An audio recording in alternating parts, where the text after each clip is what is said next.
Hello everyone, welcome to my channel. आज के video में हम लोग देखने वाले क्लास 10 के लिए रेफरेंस बुक साइंस, मैथ्स और सोशल साइंस के लिए। तो हम लोग स्टार्ट करते हैं साइंस से। देखो, ये वाले बुक्स मैंने क्लास 9th को भी रेफ़र करिए, वही मैं आप लोगों को क्लास 10 को भी रेफ़र करती हूँ। देखो, जो साइंस में आप लोगों को एक फिजिक्स, केमिस्ट्री, ठीक है, वेट, ठीक है, एक फिजिक्स, केमिस्ट्री और एक बायोलॉजी, ठीक है, 3 सब्जेक्ट्स आप लोगों को, तीनों के लिए मैंने सेम ही बुक रेफ़र करी है, ठीक है। अभी बायोलॉजी की बात करेंगे। अगर हम लोग सबसे पहले बायो की बात करते हैं तो बायो में ऐसा है बच्चों कि आपको बहुत सारी चीज़ें जो है एनसीईआरटी में दी हुई है, ठीक है। तो उसके लिए आप लोग रेफरेंस बुक रेफ़र नहीं भी करोगे तो भी चलेगा, लेकिन अगर आपको उसके क्वेश्चंस देखना है तो आपको ऑल इन वन में उसके लिए क्वेश्चंस बहुत अच्छे मिल जाएंगे। किसके लिए? बायोलॉजी के लिए। क्योंकि क्या होता है कि ऑल इन वन में जो पीछे जो क्वेश्चंस दिए रहते हैं ना, वो किस बेसिस पे दिए रहते हैं आप लोगों को? क्वेश्चन जो लास्ट ईयर या उसके लास्ट ईयर आते हैं, ठीक है। तो क्वेश्चंस के लिए आप लोग ऑल इन वन को रेफ़र कर सकते हो।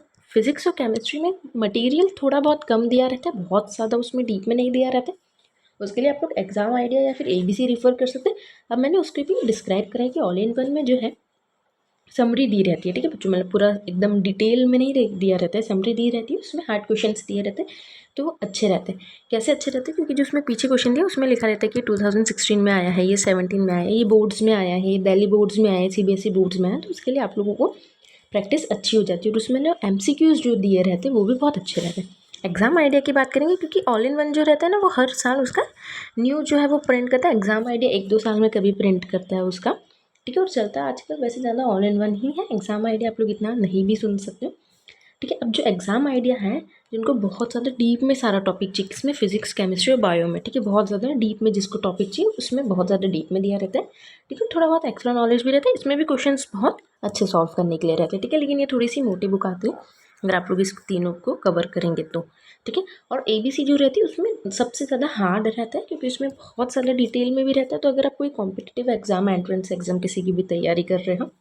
ठीक है, उनके लिए आपको ये एबीसी अच्छी है। बाकी मैं ज़्यादा एबीसी प्रीफर नहीं करूँगी आप लोगों को, ठीक है। ऑल इन वन और एग्जाम आइडिया आप ये दोनों बुक्स से सॉल्व करेंगे तो आप लोगों के लिए बहुत अच्छी बुक्स है, ठीक है। बाकी तो सबसे ज़्यादा इंपॉर्टेंट एक चीज़ मैंने एनसीईआरटी मस्ट है। बायोलॉजी के लिए तो एनसीईआरटी इंपॉर्टेंट है। केमिस्ट्री, फिजिक्स के लिए आप लोगों को थोड़ा एक्स्ट्रा पढ़ना पड़ता है, ठीक है। और इसके लिए फिजिक्स के लिए आपको हमेशा एक्स्ट्रा थोड़ा क्वेश्चन सॉल्व करने पड़ते हैं जो एनसीईआरटी में दिए रहते हैं, उसके अलावा भी।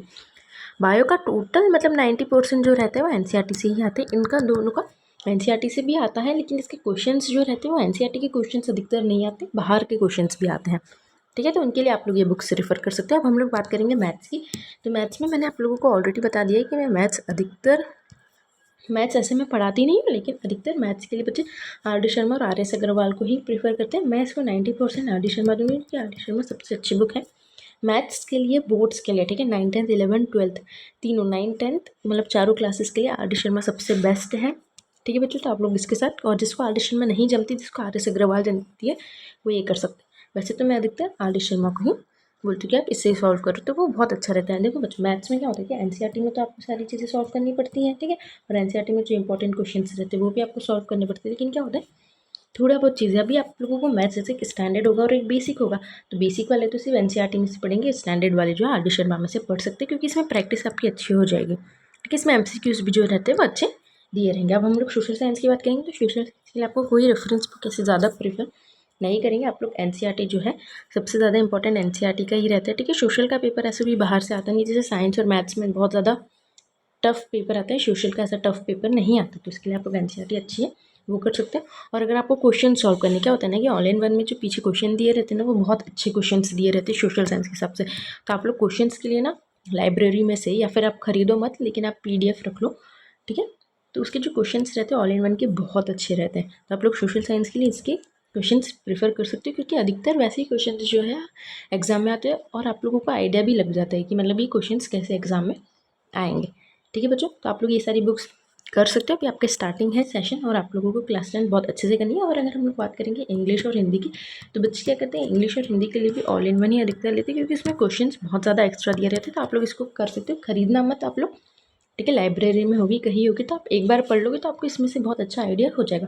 सोशल साइंस, हिंदी, इंग्लिश के लिए अधिकतर बच्चे यही बुक बोलते हैं, यही बुक अच्छी रहती है। बाकी हमारे उसकी एनसीईआरटी में से जो है ज़्यादा आता है, बस ज़्यादा रेफरेंस बुक्स ज़्यादा किसके लिए होती है, साइंस के लिए होती है और एक मैथ्स के लिए होती है। तो आप ये दोनों बुक्स को रेफ़र कर सकते हो, ठीक है बच्चों। तो आप लोगों का जो क्लास 10th का है, वो अभी जून स्टार्ट हो चुका है और आप लोगों की भी पढ़ाई अच्छे से स्टार्ट हो चुकी होगी। ठीक है, जुलाई में मेरे को लगता है कि आप लोगों के पेपर होंगे। ठीक है, तो मैं भी वीडियोस अपलोड कर रही हूँ। मैं केमिस्ट्री के जो है वीडियोस अपलोड अभी कर रही हूँ, केमिस्ट्री चैप्टर नंबर 4 के। ठीक है, तो आप लोग प्लीज़ इसको देखेंगे। ओके, सो इस वीडियो के लिए इतना ही, बाय।